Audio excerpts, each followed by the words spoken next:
আমার এই চ্যানেলে এরকম প্রতিদিন নিত্য নতুন এবং জানা অজানা ও নতুন ধরনের প্রশ্ন ও উত্তর প্রতিটা দিন আমার এই চ্যানেলে আলোচনা করা হয়। চলুন কথা না বাড়িয়ে ভিডিওটা শুরু করা যাক। ফার্স্ট প্রশ্ন, সালোক সংশ্লেষণকারীর প্রধান স্থান কি? উত্তরটি হলো মেসোফিল খোলা সালোক সংশ্লেষের প্রধান স্থান। উত্তরটি হলো মেসোফিল খোলা সালোক সংশ্লেষের প্রধান স্থান। নেক্সট প্রশ্ন, সালোক সংশ্লেষের প্রধান অঙ্গ কি? উত্তরটি হলো পাতা সালোক সংশ্লেষের প্রধান অঙ্গ।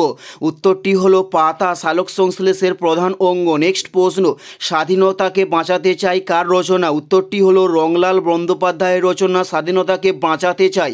নেক্সট প্রশ্ন, একশত ফুল ফুটুক কে বলেছেন? উত্তরটি হলো মাও সেতুং একশত ফুল ফুটুক বলেছেন। উত্তরটি হলো মাও সেতুং একশত ফুল ফুটুক বলেছেন। নেক্সট প্রশ্ন হলো আমাদের ভয়ের কিছু নেই একথা কে বলেছেন? উত্তরটি হলো জওহরলাল নেহেরু বলেছেন আমাদের ভয়ের কিছু নেই। উত্তরটি হলো জওহরলাল নেহেরু বলেছেন আমাদের ভয়ের কিছু নেই। নেক্সট প্রশ্ন, আমার কথা নয় কাজ দিয়ে বিচার করেন কে বলেছেন? উত্তরটি হলো লর্ড রিপন বলেছেন আমার কথা নয় কাজ দিয়ে বিচার করো। নেক্সট প্রশ্ন, আমি আপনাকে একটি প্রদেশ দিতেছি কে বলেছেন? উত্তরটি হলো লর্ড কার্জন আমি আপনাকে একটি প্রদেশ দিতেছি একথা বলেছেন। উত্তরটি হলো লর্ড কার্জন। নেক্সট প্রশ্ন, আগামী 50 বৎসর দেবতা ভারত মাতার কারণটি কি?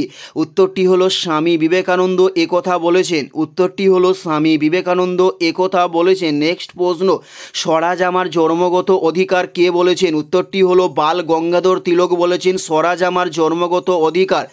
নেক্সট প্রশ্ন, সব লাল হয়েগা কারি কে? উত্তরটি হলো রঞ্জিত সিং সব লাল হয়েগা কারি। উত্তরটি হলো রঞ্জিত সিং সব লাল হয়েগা কারি।